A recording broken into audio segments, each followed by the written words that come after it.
அப்படி சொல்லுங்க சார். நீங்கள் நல்ல வீடு நல்ல ஸ்டைலாக அட்வான்ஸ்டாக செங்கல் இல்லாமல் சிமெண்ட் இல்லாமல் கட்டுறேன்னு சொல்கிறீங்க, அது ரொம்ப வரவேற்கத்தக்கது. ஆனால் நம்ம க்ரைம் ஆங்கிளில் யோசிக்கணும்.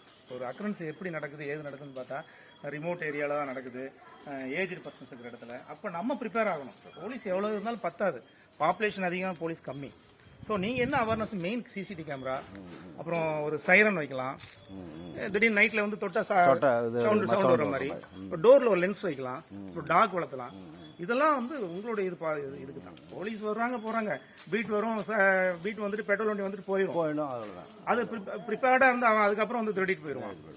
ஸோ நீங்களும் நம்ம ஒவ்வொருத்தரும் நம்ம ஒரு ஜான் வயிற்றுக்காக வாழ்றோங்கிறது தெரியணும் எல்லாத்துக்கும். அந்த சைடு தெருவில் நாயெல்லாம் இருக்குது சார், செக்யூரிட்டி அங்கே இருக்காங்க அப்படின்னு. செக்யூரிட்டி அங்கே இருக்கான்னு இங்கே வரமாட்டாங்க, உங்களோட வந்துட்டு போவாங்க. உங்களுடைய வீட்டு பாதுகாப்புக்கு நீங்கள் உங்கள் போர்ட்டிக்கு முன்னால் ஒரு கேமரா இருக்கும். அப்போ தான் டிடெக்ஷன் பண்ண முடியும். ஃபாரின்லாம் அதான் பாருங்கள், குயிக் டிடெக்ஷன் தான், ஃபுல்லாக கேமரா தான். சிசிடிவி கேமரா எங்கே பார்த்து இப்போ கொஞ்சமாக நம்ம இம்ப்ரூவ் ஆகிட்டு இருக்கு. எல்லா பக்கமே கேமரா வைக்க ஆரம்பிச்சாச்சு.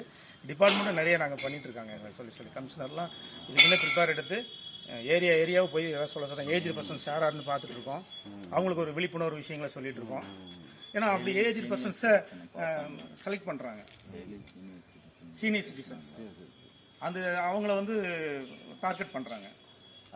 Easy target. ஆமாம், அது நம்ம கொஞ்சம் ப்ரிப்பேர்டாக இருக்கணும். நல்ல அருமையான இடம், ஒரு ரிமோட் ஏரியாவாக இருக்குது. டக்குன்னு வந்து ஏதாவது அக்ரன்ஸ் பண்ணிவிட்டு அப்படி ஜம்ப் பண்ணி போயிடுவோம். அதனால் கொஞ்சம் ப்ரிப்பேர்டாக இருங்க. நீங்கள் வீடு சூப்பராக